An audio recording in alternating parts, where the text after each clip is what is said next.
राज्यसभा चुनाव को लेकर हरियाणा में हलचल तेज हो गई है। बैठकों का एक दौर देखा गया, एक तरफ कांग्रेस एक तरफ बीजेपी की बैठक। राज्यसभा चुनाव को लेकर हरियाणा में बड़ी है हलचल। पंचकुला में थोड़ी देर में बीजेपी की मीटिंग होनी है। इसके अलावा आपको बता दें कि राज्यसभा चुनाव को लेकर यह रणनीतिक तौर पर मंथन है और राज्यसभा चुनाव को लेकर मंथन की रणनीति। हरियाणा राज्यसभा चुनाव के पर्यवेक्षकों का यहां मंथन। सीएम नायब सैनी मोहनलाल कौशिक इस बैठक में शामिल होंगे। सभी मंत्री और वरिष्ठ नेता इस मीटिंग में शामिल होने वाले हैं। अब राज्यसभा चुनावों को लेकर तैयारियां तेज हैं। इसी बीच बैठकों का दौर देखने को मिल रहा है। एक तरफ बीजेपी की बैठक है तो दूसरी तरफ कांग्रेस भी बैठक कर रही है। रणनीति के लिहाज से इन बैठकों को बेहद महत्वपूर्ण माना जा रहा है।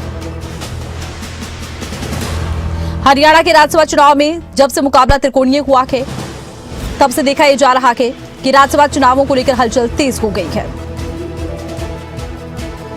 और ज्यादा जानकारी के लिए खबरें अभी तक स्टेट हेड जितेंद्र चौधरी का रुख करते हैं। जितेंद्र, अब बीजेपी मीटिंग कर रही है, तमाम वरिष्ठ नेता मौजूद हैं, पर्यवेक्षक मौजूद हैं, कितनी महत्वपूर्ण ये बैठक रणनीति के लिहाज से?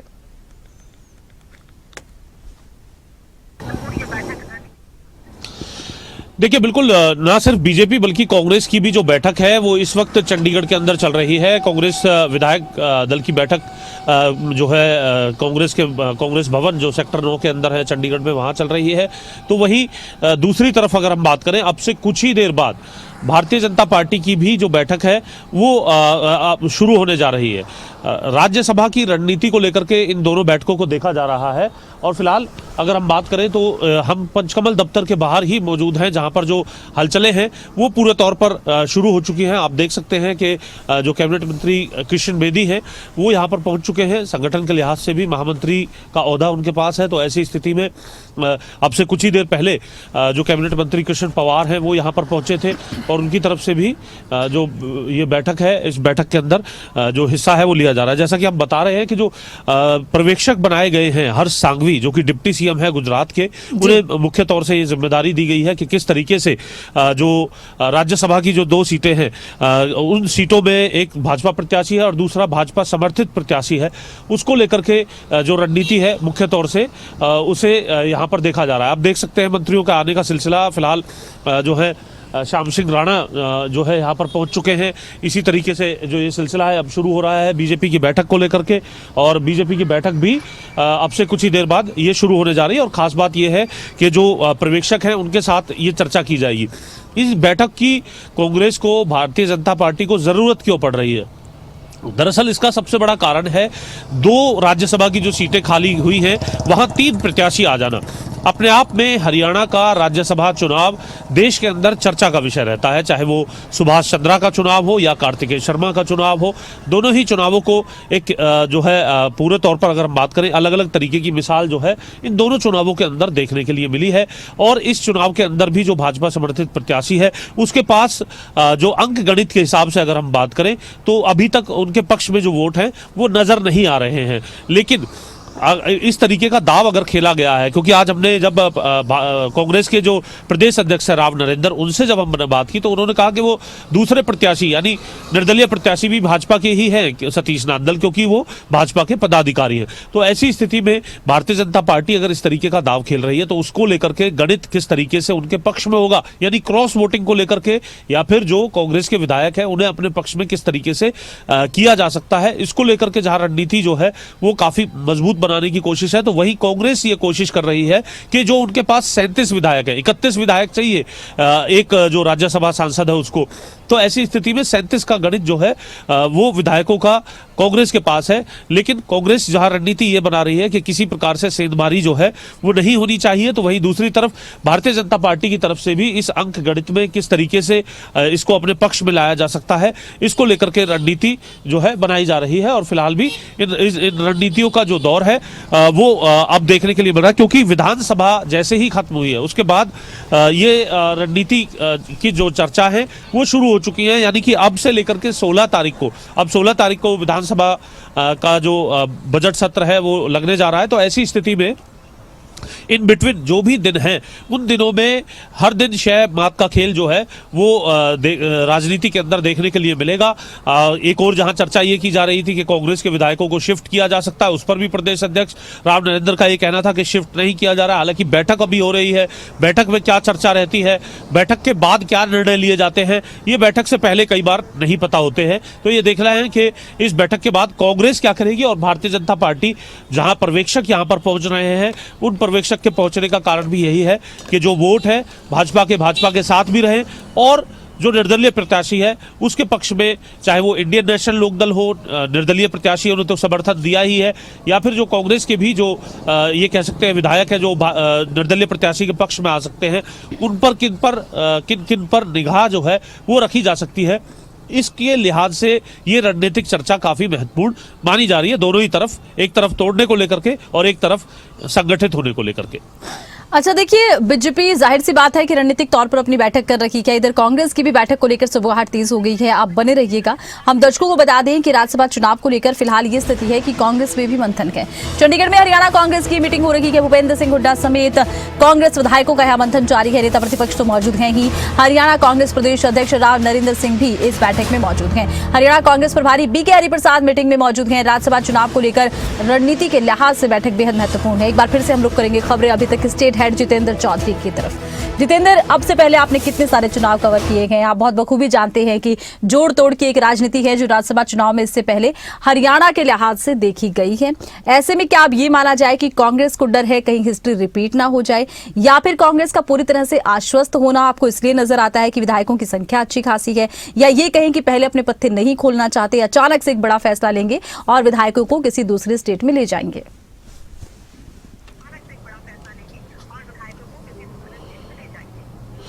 देखिए बिल्कुल ये फैसला, क्योंकि अब जिस तरीके से पर्यवेक्षक मैदान में भारतीय जनता पार्टी के जहां उतरेंगे तो वहीं इसका पूरा प्रेशर कांग्रेस पर, इसकी जो टेंशन है वो देखने के लिए सीधे तौर पर मिलने वाली है। अब इसको लेकर के कांग्रेस यही अपनी रणनीति को आगे मजबूत तरीके से बना पाएगी, या फिर उसको, जैसा कि एक चर्चा सामने आई थी कि कांग्रेस शासित किसी प्रदेश में अपने जो विधायक है उन्हें शिफ्ट किया जाएगा, ये अब कांग्रेस को पूरे तरीके से तय करना है। लेकिन सीधे तौर पर भारतीय जनता पार्टी, आपने क्योंकि अतीत की बात की, हमने देखा कि जब शाही बदली थी उसे शाही कांड के तौर पर भी आज लोग जानते हैं। उस वक्त 14 वोट जो हैं वो कैंसिल हुए थे और उसका फायदा सीधे तौर पर उस समय भाजपा समर्थित सुभाष चंद्रा को मिलता हुआ नजर आया था। इसी तरीके से कार्तिकेय शर्मा के चुनाव के अंदर भी हमने देखा कि पूरा अंक गणित जो है वो किस तरीके से तैयार हुआ, क्रॉस वोटिंग होती है। कुलदीप बिश्नोई जो है आकर के बताते हैं कि उन्होंने किस प्रकार से अपनी अंतरात्मा को ध्यान में रखते हुए वोट किए हैं। और उसके बाद भी अगर हम बात करें, जो किरण चौधरी को लेकर के भी कुछ चर्चाएं जो है वो सामने आई थी, और इसी को लेकर के अगर हम बात करें अब किस तरीके का गणित तैयार होगा। देखिए, एक सीधे तौर पर एक जो प्रत्याशी है संजय भाटिया की अगर हम बात करते हैं, भाजपा प्रत्याशी है, भाजपा के पास 48 अपने विधायक हैं, 3 निर्दलीय विधायकों का समर्थन है। ऐसी स्थिति में उनके पास 51 का जो गणित है वो पूरे तरीके से तैयार है, जो एक राज्यसभा सांसद के लिए तो पर्याप्त है, लेकिन दूसरी सीट के लिए, क्योंकि इसका पूरा एक फॉर्मूला जो है वो बनाया गया है। 90 विधायक हैं, 90 विधायक में 3 प्रत्याशी हैं और उसमें +1 का जो फॉर्मूला है वो तैयार किया जाता है, यानी 30 +1 31 जो विधायक हैं वो चाहिए होते हैं एक राज्यसभा सांसद के लिए, अगर ऐसी स्थिति होती है। इस प्रकार का एक फॉर्मूला पूरा जो है राज्यसभा चुनाव को लेकर के बना हुआ है। उस फॉर्मूले के मुताबिक जो दूसरे 31 विधायक है, यानी फर्स्ट प्रेफरेंस में तो संजय भाटिया होंगे, लेकिन जो बाकी जो वोट है वो भी जो है अगर हम बात करें सतीश नांदल के पक्ष में जाते हुए नजर आते हैं। तो ऐसी स्थिति में भी अगर हम बात करें इनेलो का क्या स्टैंड रहेगा, कांग्रेस के जो विधायक है उनका जो स्टैंड है वो क्या पूरे तरीके से मजबूत रहेगा, इसलिए ये सवाल उठ रहे हैं। क्योंकि इससे पहले के अतीत में इस प्रकार के सवाल जब उठे हैं तो वहां क्रॉस वोटिंग भी हुई है, वहां अगर हम बात करें तो वोट रद्द भी हुए हैं। अपने आप में हरियाणा का चुनाव इसलिए बड़ी चर्चा का विषय रहा है। फिलहाल भारतीय जनता पार्टी के दफ्तर में हम मौजूद हैं, जहां तमाम तैयारियां मुकम्मल कर ली गई हैं। मंत्रियों के आने का सिलसिला यहां पर लगातार जारी है। राव नरवीर जो है वो यहां पर पहुंच जो में देख सकते हैं, और पूरी रणनीतिक चर्चा जो है वो यहाँ पर देखने के लिए।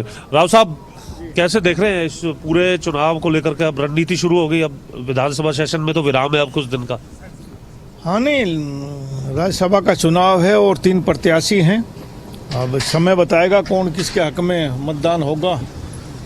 मैं कह सकता हूं कि भारतीय जनता पार्टी की एक सीट जीतेगी और एक इंडिपेंडेंट ने अपना खड़ा किया है। नहीं, वो तो कह रहे हैं, आज मैं बात कर रहा था राव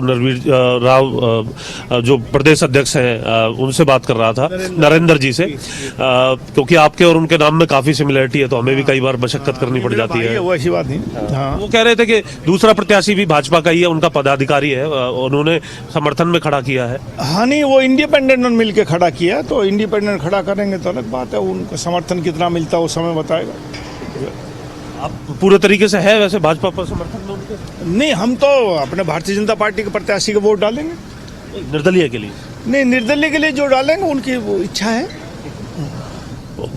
भाजपा के प्रदेश अध्यक्ष भी यहाँ पर पहुँच गए हैं, मोहनलाल बड़ौली, क्योंकि जैसा कि हम बता रहे थे कि महत्वपूर्ण ये बैठक है और अब से कुछ ही देर बाद जो ये बैठक है वो शुरू होने जा रही है। और इस वक्त फ़ोन पर, क्योंकि वो बिजी हैं, उनसे भी बात करेंगे, उनकी प्रतिक्रिया भी सीधे तौर पर लेंगे, किस तरीके से वो देख रहे हैं, क्योंकि संगठन में अध्यक्ष जी के साथ ही उनकी जो जिम्मेदारी है सतीश नंदल की वो थी, और किस तरीके से वो निर्दलीय प्रत्याशी हुए हैं, किस तरीके से उनकी जीत को लेकर के आश्वस्त किया जाएगा।